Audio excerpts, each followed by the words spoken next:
I hadn't planned to make a video of the seal replacement of our vacuum pump because EpicenterBryan had already made a good one. In fact, it's the best one I watched before replacing our seal. I'll put a link to his video down in the description. But when I opened the pump and saw how clean it was, I grabbed my camera to get a series of still shots, and so that's what the first part of this video is. This is a video of me opening the vacuum pump for our Harvest Right freeze dryer to replace the rear seal after batch number 156. This was the fourth time we had opened and cleaned the pump. The first time was after batch 12, the second after batch 46, and the third after batch 100. I started filtering or changing the oil while it was running after the first cleaning at batch 12. Somewhere around batch 63, I changed to a fuel pump and a Wix water separator filter. But it had to be replaced after every few batches, and it was kind of expensive. So after the cleaning after batch 100, I switched to a goldenrod water block filter. I have 3 of the filter elements that I've been using for about 96 batches. After every 3 to 5 batches, I rotate out the filter to let it dry while I use the other 2. This is how clean the vacuum pump is after 56 batches. I run the filter for 25% of the freeze dry time, meaning I run it 15 seconds every minute.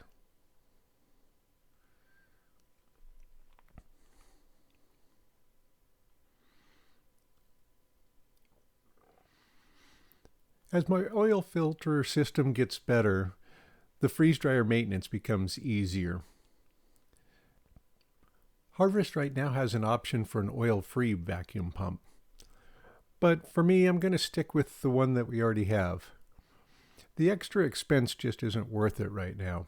I can't justify that when the original one is working so well. Don't get me wrong, I wouldn't mind having the oil-free pump, but it adds almost $1,300 when you buy the freeze dryer, or it's $1,600 if you buy it separate. For that kind of money, I could replace the pump 3 times and pay for the oil filter system and pay for the oil for many, many years. I've been using the same 2 gallons of oil for almost 2 years and 200 batches, and I haven't seen any change in the function of the pump.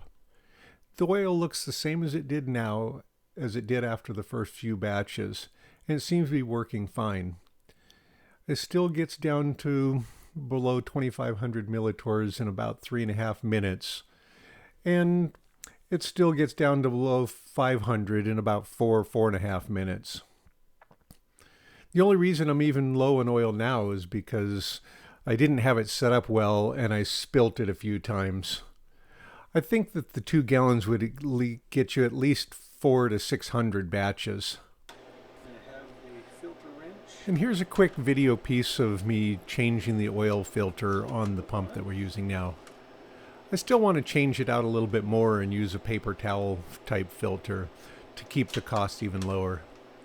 Right now, I estimate that this filter has cost me about 40 cents a batch, maybe 50 cents a batch to use. If I can get the paper towel one to work the way I've been using before, it would be about 5 cents instead. But this thing sure works well, and it's not too difficult. I just drain the oil after every 3 to 5 batches, unscrew the filter element and screw the new one in, and then refill the oil. It's really quite quick.